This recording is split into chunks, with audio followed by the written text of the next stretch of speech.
Welcome to my channel again. This is Gina Tumasi, Psychic PRN, where I do mental health education videos and self-improvement. Today, we're going to talk about the benefit of fasting. I've been fasting many years in my life. Fasting in our Christian world is very common, and we fast so we can get connected, get closer to God, and really, get that, cleansing that we need, so we can have that clarity we need to make the move that we need to make in our lives. I mean, I'm sure there's so many other benefits spiritually with fasting, but that's the few nuggets that I believe in and know, and it increases your faith and your hope overall when you lay down your stomach to hear more from God, to get sensitive to His calling. But today's topic, using fasting not only for spiritual growth, but also to improve anxiety and depression.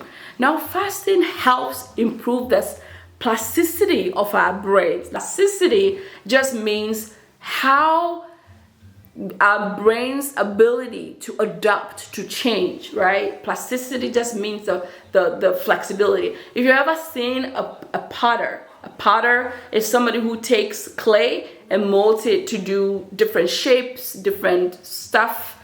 Plasticity means how pliable or ability for our minds to kind of move and shift with changes that might be happening.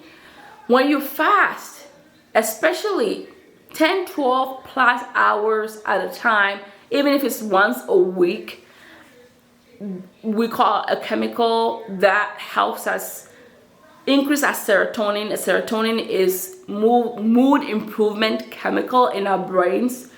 It's called BDNF. That BDNF goes up, hence our serotonin level goes up with it as well.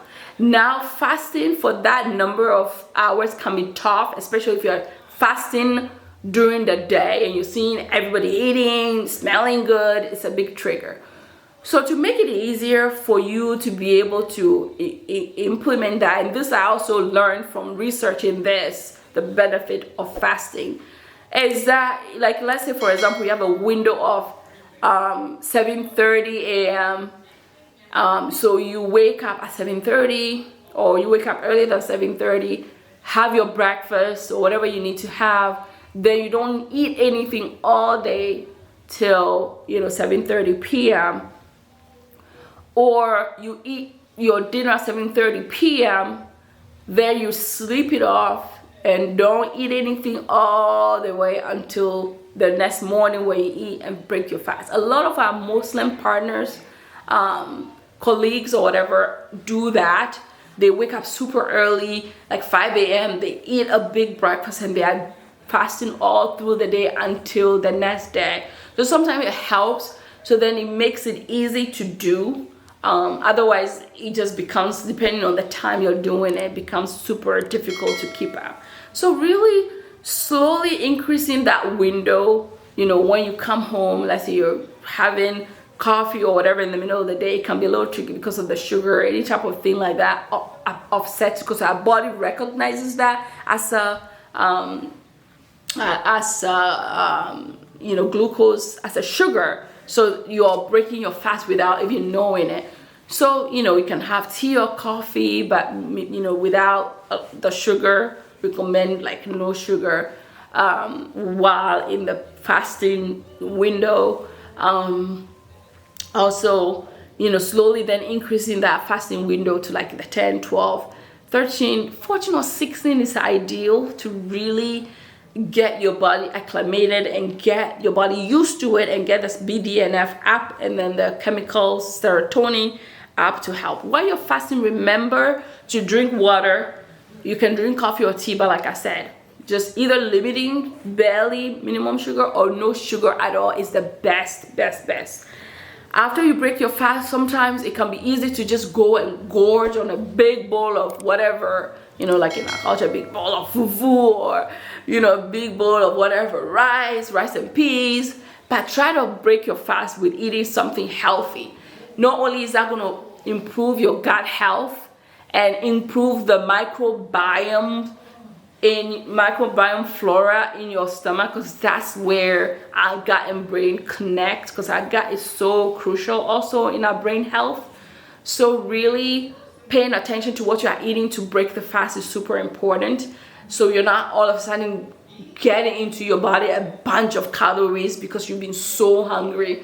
So that's why it's important to really here and there, have some water, some tea here and there to get your body acclimated to it until like you can do just pure water without anything. So just ease yourself into it. For example, you go to the gym, you can't just all of a sudden expect that you can just do like an hour straight of exercising or lifting weight or whatever. You gotta slowly ease yourself into it, maybe do 20 minutes at a time, then increase to 30 and that type of thing. So same way here.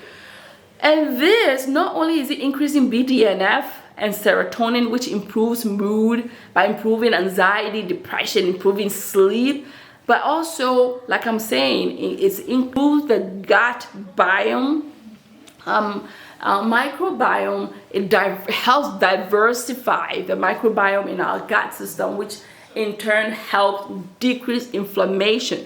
So a lot of inflammation in our gut system can lead to a lot of sicknesses like autoimmune deficiencies. There's so many of them, a list of them that can, just affect our health. So really diet, fasting intermittently helps a lot to break, but it takes a lot of practice. It takes a lot of perseverance to be able to get that fasting going. But with a little bit of, practice and slowly working your way to it, is doable. So if you've ever fasted before or have found some benefit in fasting, drop me a comment, let me know. And we'll catch you up at the next video. Like I always say in my videos, if you can whip it in your mind, you can whip it everywhere else in your life, in your dieting, in your exercising, in your day-to-day, in your family life, whatever. So I'll catch you up, or I'll catch up with you, so to speak, at the next video. Ciao!